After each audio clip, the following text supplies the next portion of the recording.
बिस्मिल्लाहिर्रहमानिर्रहीम। बेटा last lecture जो ज्योमेट्रिकल आइसोमेरिज्म का हमने पढ़ा था तफसील के साथ, उसमें आपने देखा था कि हमने डिफ़ाइन किया था कि ज्योमेट्रिकल आइसोमेरिज्म क्या होते हैं, जिसमें हमने डिस्कस किया था कि जो compounds having same molecular formula and same structure formula but differ with respect to the position of identical groups in space.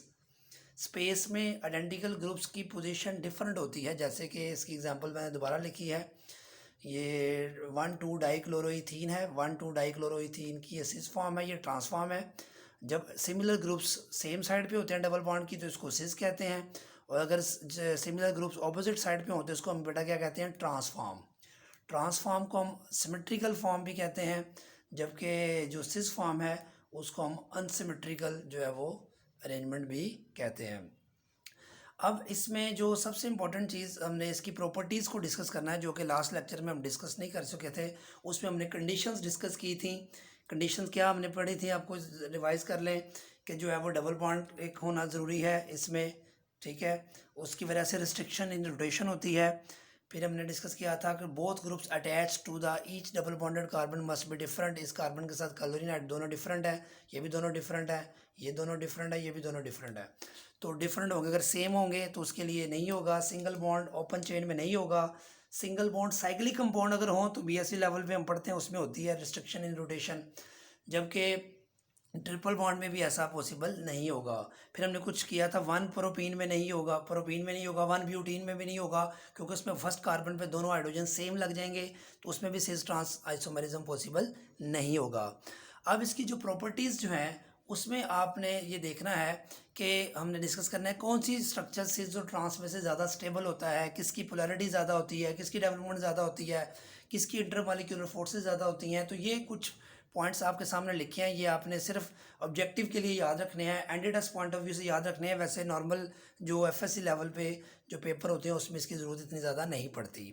Cis form बेटा याद रखें इज़ लेस स्टेबल होती है, क्योंकि इसकी एनर्जी ज़्यादा होती है।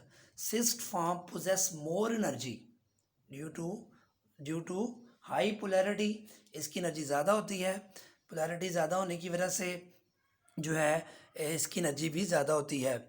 तो इस वजह से ये सिस फॉर्म लेस स्टेबल होती है than the trans form. Cis form is more polar than trans form. ये मोर पोलर और नॉन पोलर का कंसेप्ट ज़हन में रखें। पोलैरिटी का क्राइटेरिया क्या है बेटा, डायपोल मूवमेंट आपने पढ़ा होगा फर्स्ट या 6 चैप्टर में। अब डायपोल मूवमेंट आपको पता है, डायपोल्स जब एक डायपोल है तो फिर तो वो पोलर होगा, लेकिन अगर एक से ज़्यादा डायपोल हो तो हम नेट डायपोल मूवमेंट निकालते हैं। तो आपको पता है डायपोल मूवमेंट एक वेक्टर क्वांटिटी है, और वेक्टर्स क्वांटिटी में जब डायपोल ज़्यादा हो तो वेक्टर जिस तरह हम ऐड करते हैं डायपोल्स को भी ऐड करते हैं।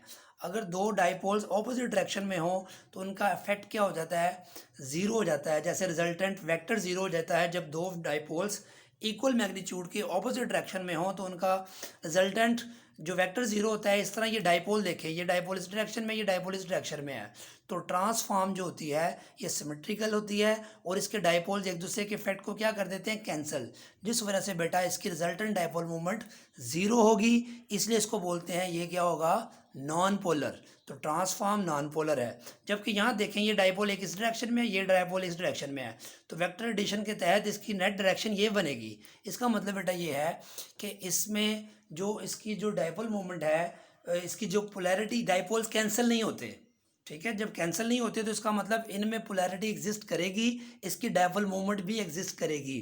अगर इसमें पोलैरिटी एग्जिस्ट करती है तो cis form has more dipole movement than the trans form. Cis form has high melting point than the trans form. चूँकि इसमें पोलैरिटी ज़्यादा है, पोलैरिटी ज़्यादा होने की वजह से क्या ज़्यादा होगी बेटा, इंटरमॉलिक्यूलर फोर्सेस ज़्यादा होंगी। इंटरमॉलिक्यूलर फोर्सेस ज़्यादा होने से मेल्टिंग पॉइंट भी ज़्यादा होगा इसकी निस्बत इसका, और इसकी डेंसिटी भी ज़्यादा होगी। तो जो पोलर होगा डेफिनेटली वो पोलर सॉल्वेंट में ज़्यादा सॉल्युबल होगा, तो इसलिए ये जो है जो नॉन पोलर होगा वो नॉन पोलर सॉल्वेंट में सॉल्युबल होगा।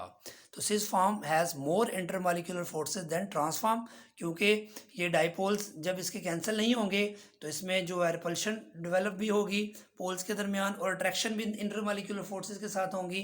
तो इस वजह से इसकी जो है वो क्या होगा कि ये इंटरमॉलिक्यूलर फोर्सेस ज़्यादा होने की वजह से ये क्या हो जाएंगे, cis form has more intermolecular forces than trans form. इसी तरह cis form has more density than the trans form. तो ये सिंपल सा कंसेप्ट है आपके सामने।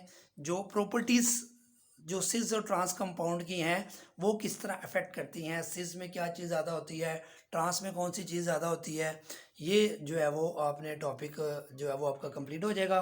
जो पहला इसका पार्ट 1 था 4.1 लेक्चर, उसमें हमने इसको जनरल डिस्कस किया, उसकी डेफिनेशन, उसकी कंडीशंस, उसकी एग्जांपल्स, सिस फॉर्म क्या होती है, ट्रांस फॉर्म क्या होती है। सिस फॉर्म में दोनों ग्रुप सेम साइड पे होते हैं, ट्रांस में दोनों ऑपोजिट साइड पे होते हैं।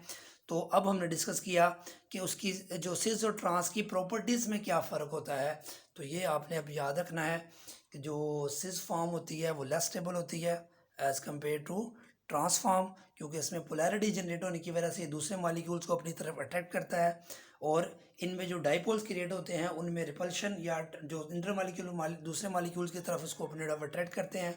आसानी से इसके ऊपर कोई भी इलेक्ट्रोफाइल अगर नेगेटिव पोर्शन है तो उस पर पॉजिटिव है तो उस पर नेगेटिव अटैक कर सकता है, इसलिए इसकी स्टेबिलिटी कम होती है।